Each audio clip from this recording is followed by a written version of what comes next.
time and opportunity for more cool and sedate reflection. The United States Constitution and Institutional Framework for Executive Firmness. Guest essayist Will Morrisey. Good government produces good administration, Publius has written. Good administration is what we need from the executive branch, charged as it is with carrying out the laws enacted by the legislature within the framework of the supreme law of the land, the United States Constitution. A good executive must act with energy. To enable executives so to act, the offices they occupy must have unity, duration, adequate provision in terms of money and personnel, and competent powers.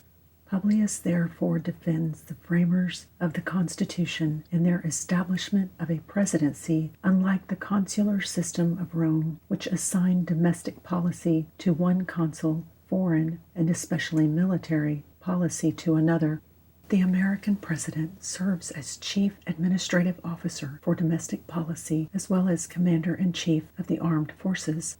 Congress may not manipulate his salary, and the president can exercise the power to veto congressional legislation, thereby maintaining his independence of judgment. He is then neither a monarch nor a legislator, but a Republican executive.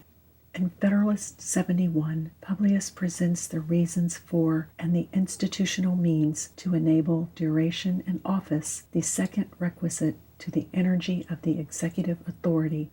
There can be no substitute for character, for the personal firmness of the executive in the employment of his constitutional powers. Nor can there be any substitute for the stability of the system administration which may have been adopted under his auspices as a consequence of that firmness of character. But no person can exercise such character or carry out such a system without an institutional framework which permits him to do so. As always, Publius shows the link between the Constitution's institutional arrangements and human nature. It is a general principle of human nature that a man will be interested in whatever he possesses in proportion to the firmness or precariousness of the tenure by which he holds it, will be less attached to what he holds by a monetary or uncertain title than to what he enjoys by a durable or certain title.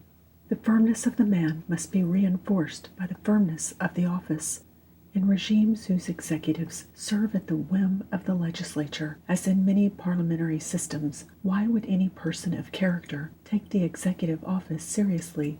Better to be a power broker in the parliament than the hapless holder of fly-by-night executive powers, powers that will not last if you exhibit the slightest hint of independence. And if you accepted such an office, why risk anything to defend powers which are not truly yours to wield? Such an institutional arrangement undermines civic courage, inclining the one who suffers under it, too little interested in it, to hazard any material censure or perplexity from the independent exertion of his powers, or from encountering the ill humors, however transient, which may happen to prevail, either in a considerable part of the society itself, or even in a predominant faction in the legislative body. This defect had already been on display under the Articles of Confederation, which did not separate executive power from the legislative branch. The Americans who wanted to retain the Articles regime against the proposed Constitution were inclined to regard the servile pliancy of the executive to a prevailing current, either in the community or in the legislature, as its best recommendation. They want representative government to mirror Athenian-style direct democracy as much as possible, to have it register the opinions and even the passions of the people and their elected legislators. Publius considers such notions as very crude with regard both to the ends and especially the means of government.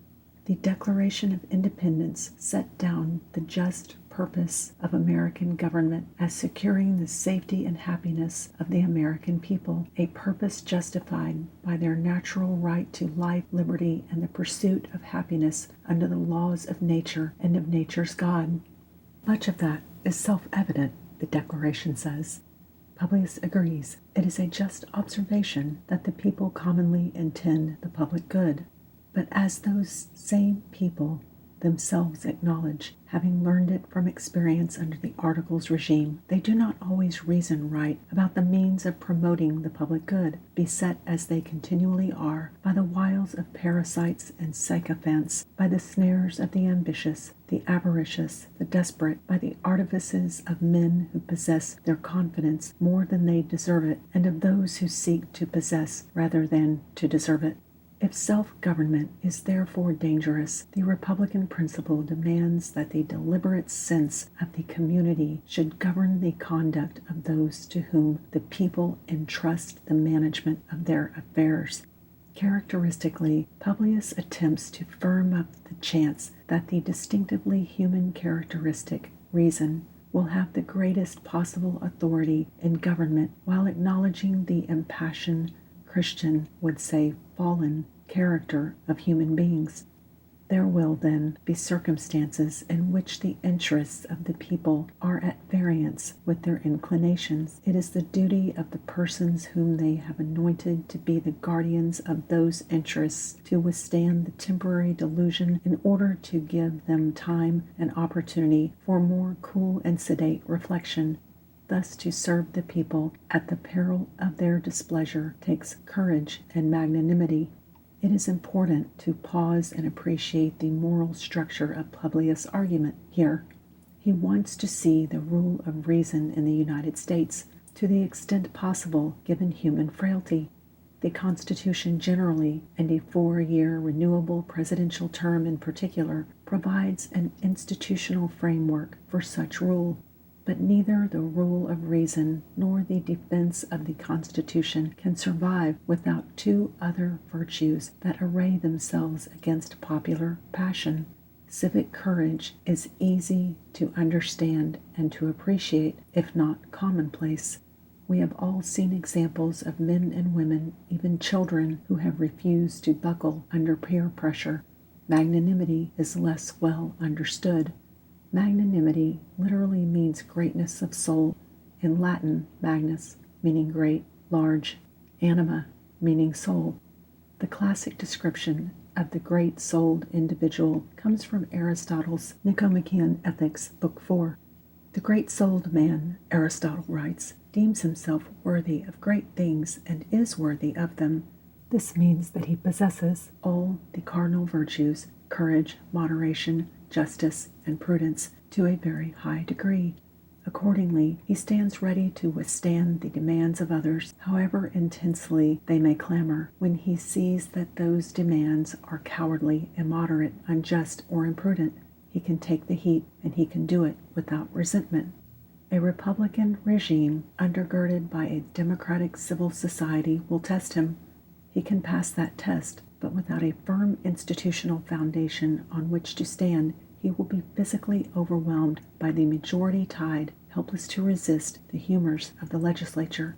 The Articles of Confederation government had folded executive and judicial power into the legislature, giving inadequate support for reason, courage, or magnanimity, the finest human characteristics.